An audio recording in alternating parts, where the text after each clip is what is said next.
ও নবী পাকের পাগড়ি খানা মাথায় বাঁধিল শেরে খোদার তরবারি হাতে ঝেনিল চাচা হামদার ঢাল নিয়ে হলো রওয়ানা চাচা হামদার ঢাল নিয়ে হলো রওয়ানা আবা ছেড়ে যেও না গো আবা রেখে যেও না ইমাম হোসেনের হস্ত ধরে কান্দে সাকিনা আবা ছেড়ে যেও না গো আবা রেখে যেও না ওই ইমাম হোসেন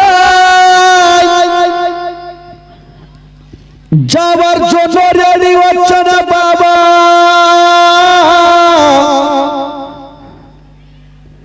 আহলিয়ারা বলছেন হুজুর আপনি যুদ্ধের ময়দানে যাবেন না বললো কেন বলে এই জন্য যাবেন না যদি হুজুর আপনি যুদ্ধের ময়দানে যান তবে হয়তো ঘুরে আসবেন না যেই গেল যুদ্ধের ময়দানে উনি আর ঘুরে এলো না হুজুর আপনিও যাবেন না ইমাম হোসেন বলেছিল ওরে আমার আহলিয়ারা তোমরা শুনে না আমি যতক্ষণ পর্যন্ত ওই যুদ্ধের ময়দানে যাব না ওই যুদ্ধ কোনো মতে থামবে না আমাকে যেমন করে যেতে হবে যুদ্ধের ময়দানে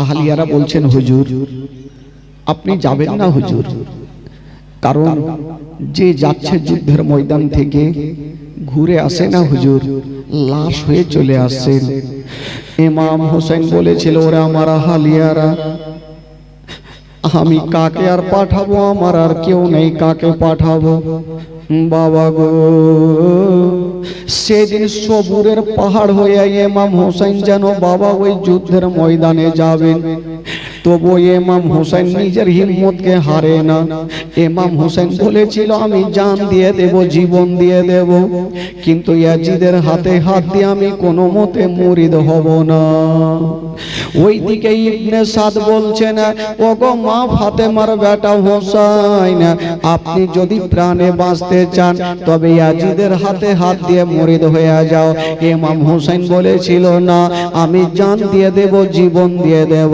আমি ইয়াজিদের হাতে হাত দিয়ে মুরিদ হব না আরে গোলামানে মুস্তাফা জান দেने से नहीं डरते अरे सर कट जाए या रह जाए कोई परवाह नहीं करते जोरे बोलो আমি জান দিয়ে দেব জীবন দিয়ে দেব কিন্তু আমি ঈমান যেতে দিব না ইমাম হোসেন বাবা গো 10ই মুহররমের দিনে বাবা পোশাক পরিধান করছেন যুদ্ধের ময়দানে যাওয়ার জন্য উনারই একটা বেটা যার নাম হলো আলী আকবর এসে বাপের হাতখানা ধরেছেন আব্বা গো আপনি কোথায় যাবেন আব্বা ইমাম হোসেন বলেছিল বেটা রে আমি যাব সেই বেটা যুদ্ধের ময়দানে আলী একবার বলেছিলেন আব্বা গো আমি বেঁচে থাকতে আপনাকে যেতে দিব না আব্বা কেমন বাবা ছিল আরে কেমন বেটা ছিল বন্ধুরা আলী একবার বলছেন আব্বা আমি বেঁচে থাকতে আব্বা যুদ্ধের ময়দানে আপনাকে যেতে দিব না ইমাম হোসেন বলেছিল বেটা রে আমি যতক্ষণ পর্যন্ত যাব না ওই কারবালার বেটা যুদ্ধ থামবে না বাবা গো আলী একবার বাপের কাছে পারমিশন চাইছে বাবা এই জন্য তো কবি লিখেছেন বাবা ও আলী একবার এসে বলে ইমাম হোসেনকে কারবালাতে যাব আব্বা হুকুম দিতে হবে আলী একবার বাপের কাছে পারমিশন চাইছে কি বলে শুনেন আলী একবার এসে বলে ইমাম হোসেনকে কারবালাতে যাব আব্বা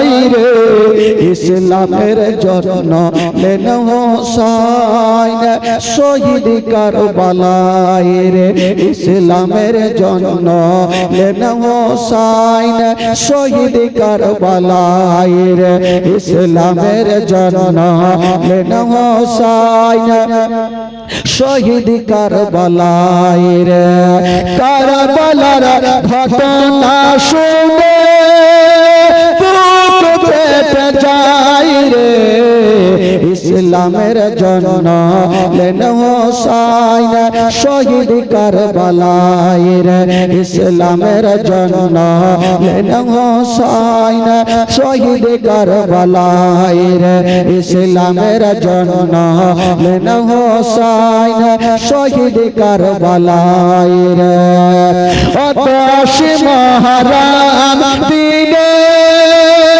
জুমার ওয়াক্তে কারবালাতে ভেসে গেল হুসাইনের রক্তে আতাশ মহরম দিনে জুমার ওয়াক্তে কারবালাতে ভেসে গেল হুসাইনের রক্তে আজ সেদিন মোদের জগৎকে কাঁদাই রে ইসলামের জন্য লেন হোসাইন শহীদ কারবালায় রে ইসলামের জন্য লেন হোসাইন শহীদ কারবালায় রে ইসলামের জন্য লেন হোসাইন শহীদ কারবালায় রে আলী একবার বাপের হাতখানা ধরে বলছেন আব্বা আপনি কোথায় যাবেন আব্বা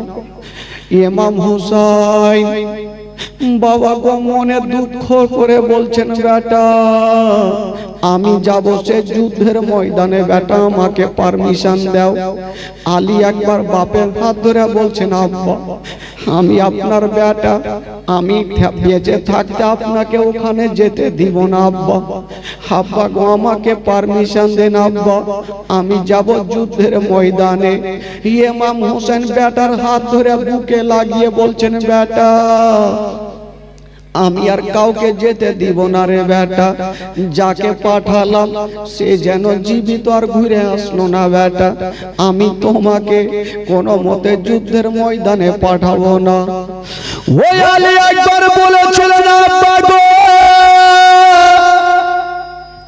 আমি যদি গিয়া শহীদ হয়ে যাই দুনিয়া কাঁদবে না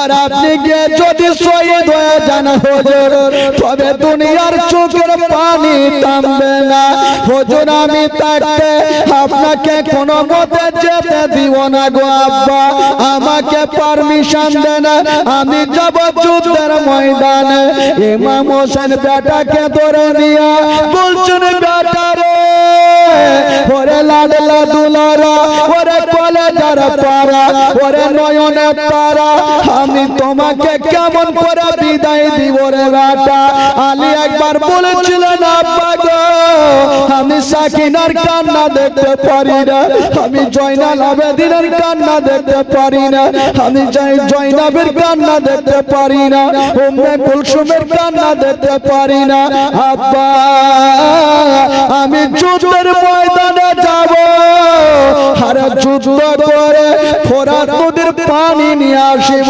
আব্বা আমার বইন সাকিনাকে পান করাবো জয়নাবকে পান করাবো উম্মে কুলসুমকে পান করাবো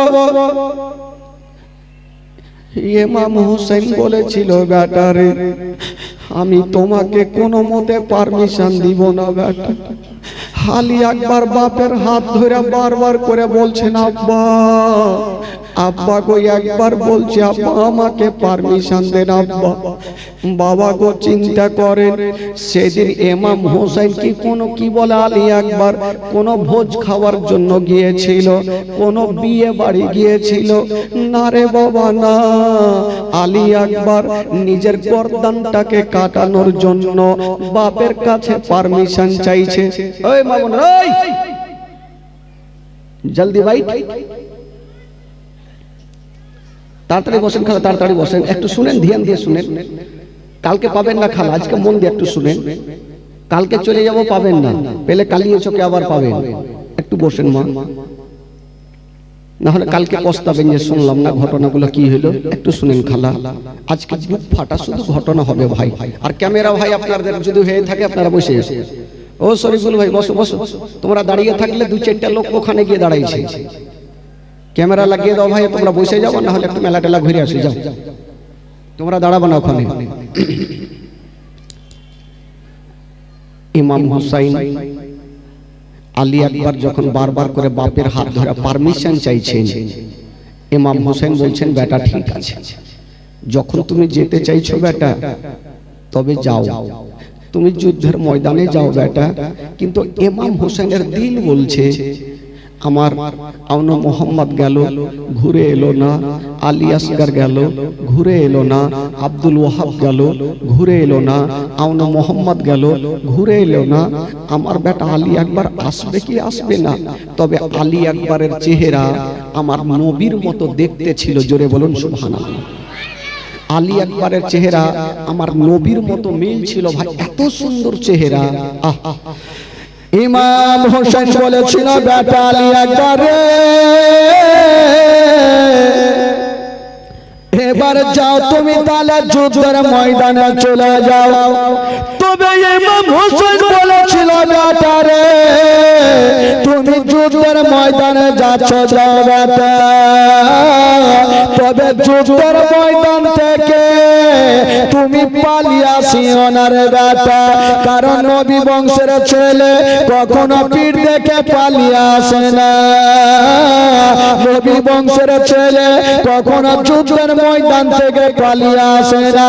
আলী আকবর বলেছিলেন আব্বা গো আমি কথা দিলাম আব্বা, মরবো নয় মারবো, আমি যুদ্ধ করবো, আমি আপনার শানকে ডুবাতে দিব না আব্বা, আমি যাব যুদ্ধের ময়দানে আর দুশমনদের সঙ্গে আমি গিয়ে যুদ্ধ করে আসিব।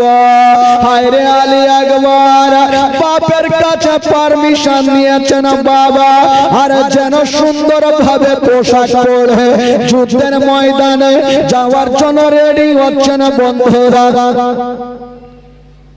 বেটার হাতখানা ধরে বাবা গো টেনে যেন বুকখানে লাগিয়েছে বেটা আলী আকবর রে, তুমি যুদ্ধের ময়দানে যাচ্ছ যাও বেটা, তবে একটা কথা আমরা হলাম নবী বংশের আওলাদ, জান্নাতি ফুল আলে রাসূল বেটা, যুদ্ধের ময়দান থেকে পালিয়ে আসিও না বেটা।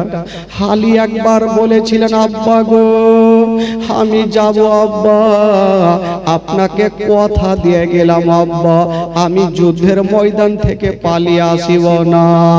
বাবা গো একটু ধ্যান দেন, গভীর মনোভাব ভাবে শুনেন বাবা, মা গো একটু চোখের পানি ফেলুন মা। সেদিন ইমাম আলী আকবর কোন বিয়ে বাড়িতে গিয়েছিল রে বাবা, কোন ভোজ খাওয়ার জন্য গিয়েছিল না রে বাবা না, আলী আকবর ইসলামকে বাঁচাতে বাবা গর্দান কাটাতে যাচ্ছেন যুদ্ধের ময়দানে। কেমন মা গো আলী আকবর যেন বাবা দুলদুলে চেপে গেল, হাতে নিয়েছে তরবারি খানা, যেমনই দুলদুলে চেপে লাগামটা টান দিয়েছে বাবা, একটু দূর আগিয়ে গিয়েছেন, হঠাৎ করে বন্ধুরা ওই যে 7 বছরের একটা বহিন সাকিনা কানতে কানতে উটের লাগামটা ধরে ফেলল। বাবা গো সাকিনার কত কষ্ট হয়েছিল মা, 7টা বছরের বেটি কতটা কষ্ট করেছিল শুনেন ঘটনা, ঈমান তাজা হয়ে যাবে। সাকিনা ওই উটের লাগাম খানা ধরে ফেললো।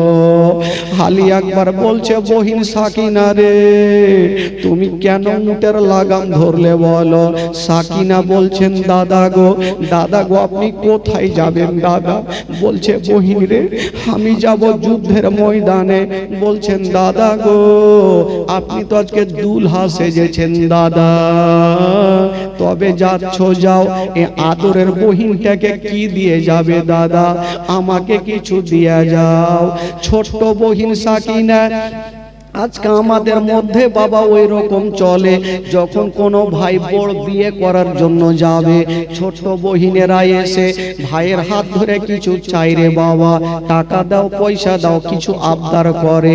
সাকিনা বলছেন, দাদা গো, আপনি তো যুদ্ধের ময়দানে যাবেন, আজকে দুলহা সেজে যাচ্ছেন দাদা, তবে আদরের বহিনটাকে একটু কিছু দিয়ে যাও দাদা। হালি একবার মুখে কথা বলতে পারলেন না, শুধু ডুগরে ডুগরে কানতে লাগলো। হায়রে একবার যেন বাবা ডুগরে ডুগরে কানতে লাগিল। আর বলছো না বইয়ের সাকিনা, আজকে তুমি আমার কাছে আবদার করেছো বহিন, তোমাকে না দিয়ে কোনোদিন কোথাও যাইনি রে বহিন, আজকে তুমি আমার কাছে চেয়েছো, তোমাকে আমি কিছু না কিছু দিয়ে যাব রে বহিন।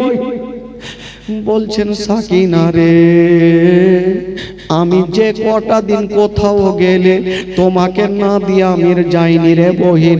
সাকিনা বলছেন, দাদা গো, তবে আমাকে কিছু দিয়ে যান দাদা। ইমাম আলী একবার বলেছিলেন, বহিন রে, আমি তোমাকে দেব, আমি তোমাকে দেব বহিন, তবে তুমি একটা কাজ করো, তোমার ওন্ধাখানা আমার সামনে তুমি রেখে দাও, আমি তোমার ভাই তোমাকে কিছু দিয়ে যাব। ছোট্ট বহিন সাকিনা, 7 বছরের বহিন, ভাবছে আমি দাদার কাছে কিছু পাবো। বাবা গো, ছোট্ট ওন্ধাখানা দাদার সামনে এইভাবে ধরেছেন, দাদা গো কিছু দিয়ে যান।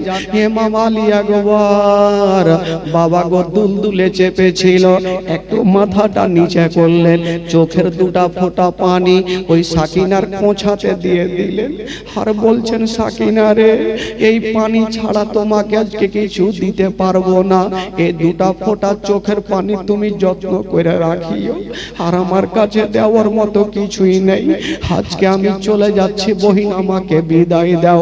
7 বছরের সাকিনা বাবা গো, ওই 2 ফোঁটা চোখের পানি যেন ওন্ধাখানা সামনে নিয়েছেন বাবা, বুকে ভরে নিয়ে কানতে কানতে খিমার মধ্যে চলে গেল। কেমন খিমার মধ্যে গেছে ওই ওন্ধাখানাকে বুকে লাগায়া, যেন সাকিনা ডুগরে ডুগরে কাঁদছেন। তবে আলী একবার বহিনকে বলল, বহিন এবার আমি চললাম।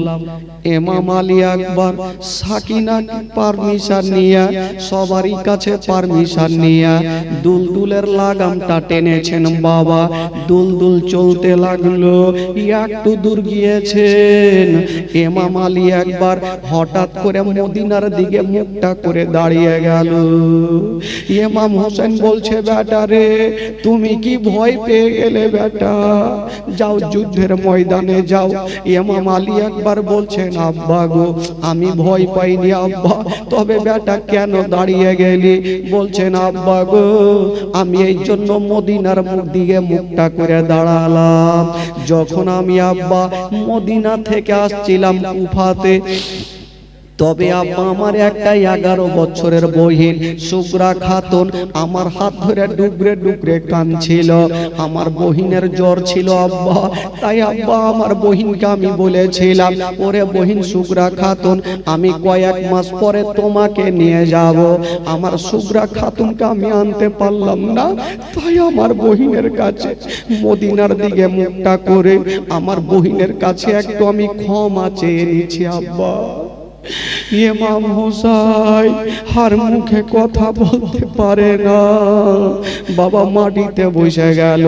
আলী একবার মদিনার দিকে মুখটা করে বলছে, বহিন সুগরা খাতুন রে, আমি তোমার দাদা, আর মদিনা আসতে পারলাম না রে বহিন, আমাকে ক্ষমা করে দিও বহিন, তবে তোমার সঙ্গে দেখা হবে কি হবে না, আজকে আমি যাচ্ছি সেই যুদ্ধের ময়দানে। বাবা মদিনার দিকে মুখটা করেছেন বইনের কাছে পারমিশন চাইছে রে বাবা। ইমাম হোসেন বলেছিল বেটা যাও রে বেটা যাও, ইয়াজিদের সৈন্যরা ডাক দিতেছে বেটা তুমি যাও রে বেটা যুদ্ধের ময়দানে চলে যাও। ইমাম আলী একবার বাবাকে সালাম করে দিয়া মাকে সালাম করে দিয়া বাবা গলা গামটা টেনে দিয়েছেন, যেমন টেনেছেন মা দুলদুল যেন চলতে লাগলো, যেন যুদ্ধের ময়দানে পৌঁছে গেল। যেমনই যুদ্ধের ময়দানে যাওয়া, ইমাম আলী একবার নবীর মতো দেখতে চেহারা, এত সুন্দর চেহারা। আলী একবারকে যখন দেখেছেন ইয়াজিদের সৈন্যরা সবাই থমকে দাঁড়িয়ে গেল। আবার আলী একবার চলে এসে এবার যাও আলী একবারের সঙ্গে এবার মোকাবিলা করো। বেরাদার বন্ধুগণ বাবা, একটা দুশ্মন দুরাচার তরবারি নিয়ে চলে আসিল। বলছে আলী আকবর রে, যদি তুমি প্রাণে বাঁচতে চাও তবে তোমার মায়ের কাছে ফিরে যাও, তোমার চেহারা দেখতে ভালো লাগে রে। আলী একবার বলেছিল ওরে শয়তানেরা আমাদের চেহারা ভালো লাগে রে, আর আমার বাবা হোসেনের চেহারা কি তোদের ভালো লাগে না? আমার চেহারা ভালো লাগে রে।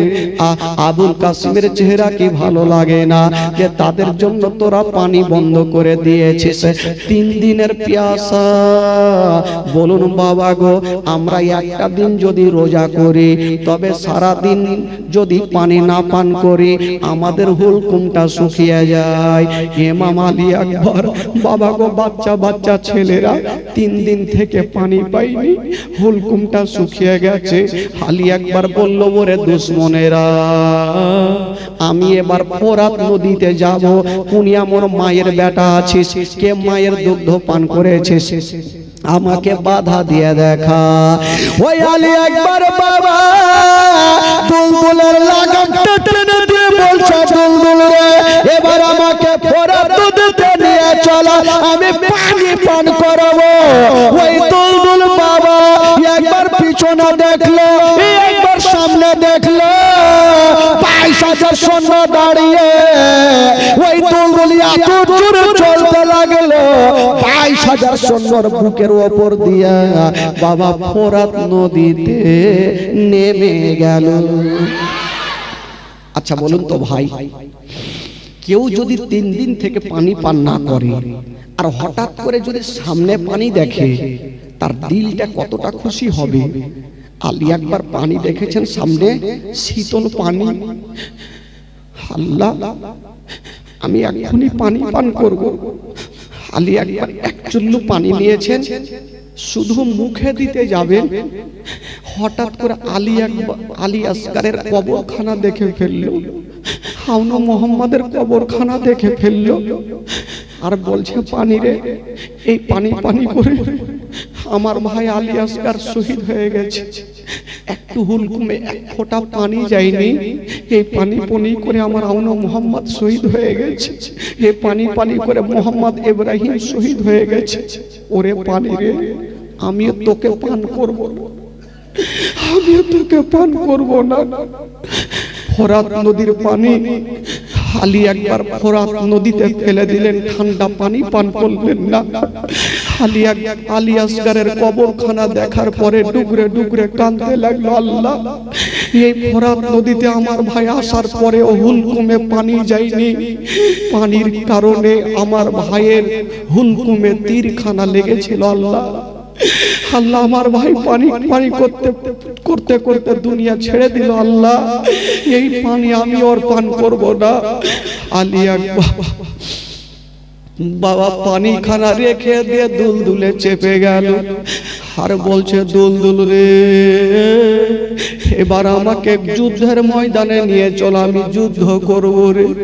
খোদার কসম বাবা, যুদ্ধের ময়দানে যাচ্ছে, দুলদুলের লাগামটা টেনে ফোরাত নদী থেকে ওপরে উঠে গেছে। ওইদিকে ইয়াজিদের সৈন্যরা ভাবলো আলী একবার হয়তো পানি পান করেছে, শক্তি হয়তো বেশি হয়ে গেছে। খোদার কসম এক চুল্লু পর্যন্ত পানি পান করেনি বাবা। আলী আকবরের দুলদুল চলে যাচ্ছে, চতুর্দিক থেকে তীর আসতে শুরু হয়ে গেল। যেই মতো বাবা বৃষ্টি বর্ষণ হয় সেই মতো তীর বর্ষণ শুরু হয়ে গেল।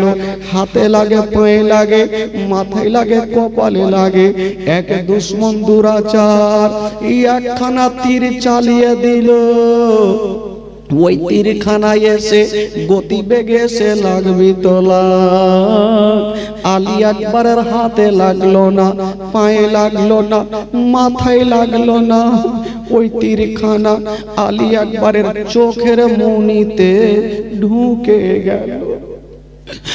যেমনই চোখের মণিতে ঢুকে গেছে মা, আলী আকবর আর দুলদুলে থাকতে পারলেন না। মা বলে জমিনে পড়ে গেছে, উঠতে পারে না। যে দুলদুলটা ছিল ওই দুলদুল আলী আকবরের চতুর্দিকে ঘুরছে। আল্লাহ গো, আমার মালিক তো পড়ে গেল, হুজুরকে কেমন করে আমি খিমাতে নিয়ে যাব? আলী আকবর দুলদুলের দিকে দেখছে, দুলদুলের চোখ দিয়ে যেন ঝরঝর করে পানি। আলী আকবর বলছে, দুলদুল রে, আর তুমি থাকিও না, তাড়াতাড়ি করে খিমাতে চলে যাও, আমার মাকে জানিয়ে দাও, আমার আব্বা জানকে জানিয়ে দাও আলী আকবর যুদ্ধের ময়দানে কামিয়াব হয়ে গেছে। আলী আকবর কাঁদছে আর মুখ দিয়ে একটা ছন্দ বের হচ্ছে, যাও রে দুলদুল, কইও রে খবর, আমার মা জননী আর কান্দে না। যাও রে দুলদুল, কইও রে খবর, আমার হালিয়া জানো আর কান্দে না। মনের দুঃখ মনে রইল দুলদুল, মনের দুঃখ মনে রইল, মদিনা যাওয়া হলো না। বাবা দুলদুল চতুর্দিকে ঘুরতে ঘুরতে দুলদুল বাবা চলে গেল। আলী আকবর পড়েছিল। এবার ওই দুশ্মনেরা এসে আলী আকবরের হাতে হাত করে পায়ে বেড়ে জিঞ্জির দিয়ে আলী আকবরকে বেঁধে দিল। যেমনই বেঁধে দিয়েছে মা, একদিকে 22,000 সৈন্য ঘোড়া নিয়ে দাঁড়িয়ে আছে গো, আর আলী আকবর একটা জায়গাতে বাবা মরণের সঙ্গে পাঞ্জা লড়ছে। ইবনে সাদ বলল, আলী আকবরকে এইভাবে মারবো না, আলী আকবরকে এমন ভাবে মারবো আলী আকবরের লাশখানা তার মা যেন দেখতে না পায়। কেমন করে মেরেছিল বাবা গো, নবীর নিশানিকে মিটিয়ে দেওয়ার জন্য। ইবনে সাদ বলল, এক কাজ করো, 22,000 ঘোড়া আলী আকবরের চেহারাতে চালিয়ে দাও, আলী আকবরের ওপরে চালিয়ে দাও। বাবা গো, একটা লোক যদি শুয়ে থাকে বাবা, আর 22,000 ঘোড়া যদি একটা লোকের ওপর দিয়ে চলে, বলুন তার লাশকে কেমন করে পাওয়া যাবে? আলী আকবর ডাক দিচ্ছে, আব্বা গো, আব্বা গো, আব্বা আমি আর যেতে পারলাম না আব্বা, আর সাকিনার সাথে দেখা হবে না।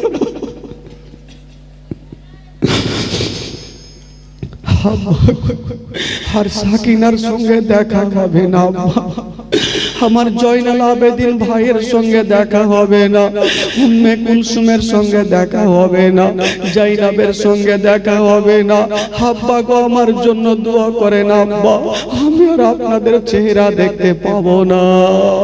ইমাম আলী আকবর খিমার দিকে মুখটা করে শুধু বাপের কাছে বাবা গো ক্ষমা চাইছে, আব্বা গো আমি সারা জীবনের মতো চলে যাচ্ছি আব্বা, আব্বা আমাকে ক্ষমা করে দেন আব্বা। যেমন এই কথা বলতে নাই মা, ওইদিকে বাবা 22,000 ঘোড়া আলী আকবরের ওপরে চলতে আরম্ভ করেছে বাবা, সাই সাই করে আলী আকবরের ওপরে 22,000 ঘোড়া চলছে রে বাবা। আলী আকবর একবারে লাশ কাটা তার মা কেমন করে দেখবে বেরাদার বন্ধুরা এত জোরে ঘোড়া চলে খালি একবার বাবা বলে চিৎকার করে বাবা গো হঠাৎ করে যেমনই ঘোড়া চলতে লেগেছে আলী একবার যখন ঘোড়া চলছে ভাই যখন পেটে যদি একটা ঘোড়ার পা পড়ে যায় বলুন তো ভাই তার অবস্থা কি হতে পারে যখন ঘোড়া চলছে বেরাদার আলী আকবরের হাত কেটে একদিকে চলে গেছে পা কেটে একদিকে চলে গেছে মাথার মগজ একদিকে পড়ে আছে ভুঁড়ি নাড়ি ভুঁড়িগুলা একদিকে পড়ে গেছে আলী আকবর বলে আর কিছুই নাই নবীর নিশানিকে মিটিয়ে দেওয়ার জন্য দুশমনেরা চেহারাতে ওই চুপচাপ বসেন দুশ্মনেরা চেহারাতে ঘোড়া চালিয়ে বাবা সবকে শেষ করে দিল ধুলার সঙ্গে মিশিয়ে দিল ওইদিকে ইমাম হুসাইন ভাবছে আমি যাই আর আমার বেটার লাশটাকে আমি কাঁধাতে করে নিয়ে আসবো ওরে যুবকেরা একটু ধ্যান দেন বাবা আলী আকবরের লাশখানা ইমাম হুসাইন নিতে যাচ্ছেন ওই কারবালায় যুদ্ধের ময়দানে ইমাম হুসাইন যেমনই যাচ্ছেন বাবা বেটা আলী আকবরকে দেখা যায় না চতুর্দিকে তাকিয়ে দেখছেন কোন মতে দেখা যায় না হঠাৎ করে দেখছেন বাবা আলী আকবরের মাথার মগজ একদিকে ছুটে পড়ে আছে ইমাম হোসেন মগজখানাকে নিয়ে বাবা একটা গামছা বিছিয়ে দিল মগজখানাকে রেখেছে দেখছে একটা পায়ের অংশ পড়ে আছে ওই হাড়খানা নিয়ে গামছাতে রেখেছে একটা বডির অংশ একদিকে পড়ে আছে বডির অংশখানা রেখেছে গামছাতে তবু ইমাম হোসেন এক ফোঁটা চোখের পানি ফেলে না সবুরের পাহাড় হয়ে আছে ভাই সবুরের পাহাড় হয়ে বেটার কাটা কাটা অংশগুলাকে গামছাতে গোছাচ্ছে এমন কোন বাপ আছে ভাই বেটার অবস্থা দেখলে দিল থেকে থামতে পারবে না ইমাম হুসাইন বাবা গো সেই দিন 10 মুহররমের দিনে বাবা বেটার কাটা মাংসগুলাকে গামছাতে এইভাবে ধরে নিয়ে ইমাম হোসেন বুকে করে নিয়ে বাবা খিমার মধ্যে চলে গেল বিবি বলছে স্বামী গো আমার বেটা আলী আকবরকে কোথায় রেখে আসলেন স্বামী গো একবার আমার বেটাকে দেখিয়ে দেন একবার আমার বেটাকে আমি বুকখানে নিব ইমাম হোসেন বলছে বিবি রে একবার তুমি তোমার হাত বাড়িয়ে দাও তোমার আলী আকবরকে তোমার কোলে দিয়ে দিচ্ছি বিবি চতুর্দিকে দেখছে আমার বেটাকে দেখা যায় না আমার বেটা কোথায় আছে আমার বেটা কোথায় আছে একবার দেখিয়ে দেন বাবা গো ইমাম হোসেন গামছাখানা বিবির হাতে দিল ও বিবি আমার এই যে তোমার বেটাকে তুমি জমালিয়ে এলাও ইমাম হোসেন বিবিকে গামছা দিয়েছে বিবি সাহেবা গামছাখানা নিয়ে যেমনই খুলে দেখছে আলী আসকারের কাটা কাটা মাংসগুলা কোনো চেহারা নেই শুধু অল্প অল্প মাংসগুলা বিবি যখন সামনে পড়েছে বিবি কাঁদতে কাঁদতে মাটিতে পড়ে গেল সাকিনা একদিকে কাঁদছে আল্লাহ আমার দাদা আমাকে কিছু না দিয়ে দুটা ফোঁটা চোখের পানি দিয়েছে আল্লাহ এটা আমি যত্ন করে রাখবো আমার দাদাকে আর দেখতে পাবো না হায়রে আলী আসগরের মা বাবা গো বেটা আলী আকবরের কাটা মাংসগুলা নিয়ে সামনে রেখে দিয়ে যেন ডুবরে ডুবরে কাঁদছে ইমাম হোসেন বিবির মাথায় হাত দিয়ে বলছে বিবি রে আর তুমি কান্দিও না আর তুমি কান্দিও না কপালে যেটা লেখা আছে সেটা হবে রে বিবি আর তুমি চোখের পানি ফেলিও না হাজার হলো বিবি নিজের বেটার অবস্থা যদি দেখে বাগো কোন মা সহ্য করতে পারবে না কোন মা দিলকে টানতে পারবে না আলী আকবরের বেটার হাড় মাংস গুলাকে বুকখানে ধরে নিয়েছে আর বলছে আল্লাহ গো আমার বেটার চেহারা আমি দেখতে পেলাম আমার বেটার চেহারা খানা দেখতে পেলাম না। ইমাম হোসেন বলছেন বিবি রে আর তোমরা কান্দিও না, কান্দিও না। কয়জনকে থামাবে রে বাবা? একটা বাড়িতে যদি কেউ ইন্তিকাল করে, একদিকে বেটা কানবে, একদিকে বেটি কানবে, তাকে থামানো যাবে? বাবা গো, ইমাম আলী আকবর যখন শহীদ হয়ে গেল, সাকিনা মাটিতে গোড় দিচ্ছে ছোট্ট বইন, একদিকে জাইনাব কাঁদছে, একদিকে উম্মে কুলসুম কাঁদছে, একদিকে হাসান বানু কাঁদছে, একদিকে শহর বানু কাঁদছে। বাবা গো, সবাই ডুবরে ডুবরে কাঁদছে। বেরাদার বন্ধুগণ, ভাই ও গো আমার মা বোনেরা, ইমাম হোসেন সবাইকে বলছিল, ওরে আমার আহলিয়ারা, তোমরা চোখের পানি ফেলিও না। বিবি রে, আমার বেটার কাটা মাংসগুলোকে আমার কোলে দাও, আমার কোলে দিয়ে দাও, আমি নিয়ে যাব আর আমার আলী আসগরের পাশে আমার বেটা আলী আকবরকে দাফন করে আসবো। বাবা গো, কোন বাপ যদি বেটার বডিকে নিয়ে যদি কবরে যাই বাবা, বলুন ওই বাপটার দিলটা কেমন করবে? ইমাম হোসেন বলছে, আমার আহলিয়ারা তোমরা কেউ কান্দিও না, আমার বেটার কাটা মাংস গুলা দাও। ইমাম হোসেন বেটার কাটা মাংস গুলাকে নিয়ে বুকে ধারণ করে নিয়ে বাবা গো পৌঁছে গেল ওই কারবালায়, যেই জায়গাতে আলী আসগরের কবরখানা ছিল, মোহাম্মদের কবরখানা ছিল, আব্দুল ওয়াহাবের কবরখানা ছিল। সেই জায়গাতে সেই জায়গাতে একটা কবর তৈরি করা হইল। আলী আকবরকে সেই জায়গাতে দাফন করে দিল। কেমনে দাফন করে যাবা, দাফন করে দেয়া বাবা। ইমাম হোসেন একটু দূরে দাঁড়িয়ে আছে, একটু দূরে দাঁড়িয়ে আছে বাগো। বেরাদার বন্ধুরা, জয়নাল আবেদিন বলছেন, আব্বা গো, আব্বা গো চলুন কে মাতে চলুন আব্বা। ইমাম হোসেন বলছেন, বেটা এখন যাব না, আমার বেটা দুনিয়া ছেড়ে চলে গেল, আমার বেটার জন্য আমি কিছু দিয়ে যাব। বলছেন, আব্বা গো, কেউ যদি মারা যায় তবে কিছু দেওয়া যায় না আব্বা। বলছে, বেটা রে, আমি টাকা পয়সা কিছু দিব না, বেটা আমার বেটার জন্য একটু আল্লাহর দরবারে দোয়া করে যাব, আল্লাহর দরবারে দোয়া করে যাব। ইমাম হোসেন বেটার কবরের পাশে দাঁড়িয়ে আল্লাহর দরবারে দোয়া করছেন, আল্লাহ গো, আমার বেটা আজকে যুদ্ধের ময়দানে কামিয়াব হয়ে গেছে গো আল্লাহ। বেরাদার বন্ধুরা, বেটাকে মাটি দিয়া বাবা চলে গেলেন খেমার মধ্যে। বেরাদার বন্ধুরা, মার চোখের সামনে আলী আকবর সারা জীবনের মতো দুনিয়া থেকে বিদায় নিয়ে চলে গেলেন। সকলে পড়ুন, ইন্না লিল্লাহি ওয়া ইন্না ইলাইহি রাজিউন। বাবা গো, আলী আকবর দুনিয়াটা ছেড়ে চলে গেল। ও যুবকেরা, একটা কথা বলে দি ভাই, আজকে আলী আকবর দুনিয়া থেকে বিদায় নিয়ে চলে গেল, আর কখনো আসবে না। তবে আলী আকবর নিজের জন্য না, ইসলামকে বাঁচাতে বাবা গো কারবালার প্রান্তরে শহীদ হয়ে গেল। তবে বেরাদার বন্ধুরা, ইমাম হোসেন এবার দেখছেন না, এবার আমাকে যুদ্ধের ময়দানে যেতে হবে। বাবা গো, আর যাওয়ার মতন কেউ ছিল না, ইমাম হোসেন ছাড়া কেউ ছিল না। ইমাম হোসেন যাবে যুদ্ধের ময়দানে। তবে বেরাদার একটা কথা বলি বাবা, আজকে জীবনের শেষ রাত্রি ইমাম হোসেনকে যুদ্ধের ময়দানে পৌঁছে দিচ্ছি ভাই।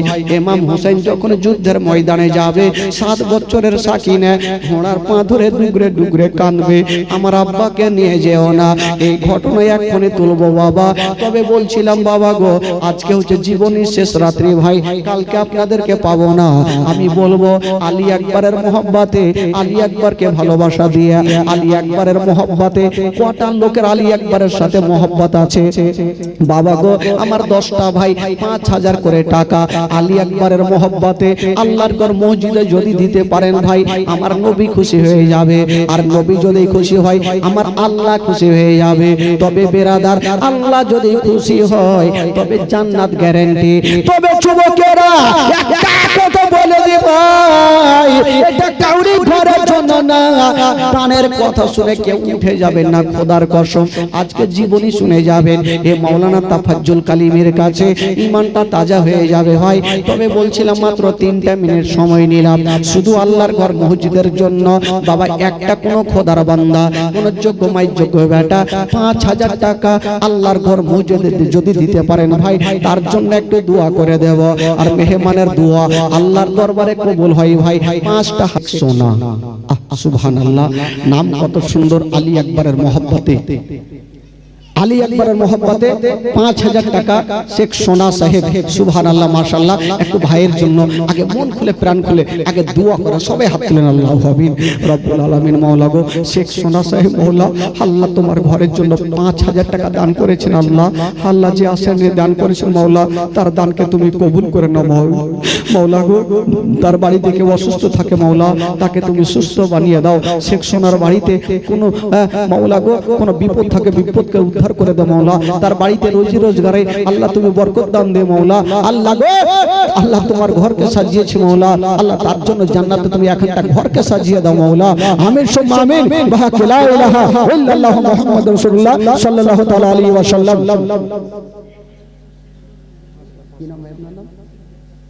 শেখ গিয়াস আলী সাহেব মা বাবার নামে ইন্তিকাল করেছে মা ইন্তিকাল করেছেন আর সুবহানাল্লাহ শেখ গিয়াস আলী সাহেব নিজের মায়ের নামে 5500 টাকা সুবহানাল্লাহ ওনার মা ইন্তিকাল করেছে আহারে মার কথা যখন মনে হলো কলেজা কান্দে ভাই আজকে জীবনীতে শুধু শুধু মার কথাই আসবে আসুন আমার গিয়াস ভাইয়ের জন্য একটু দোয়া করেন আল্লাহু আমিন রব্বুল আলামিন মাওলা গো আমার গিয়াস সাহেব মাওলা গো নিজের মা ইন্তিকাল করেছে মাওলা আল্লাহ যার মা জগতে নাই আল্লাহ তার দুনিয়াতে কিছু নেই আল্লাহ আমার গিয়াস সাহেব নিজের মার জন্য আজকে 5500 টাকা দান করেছেন আল্লাহ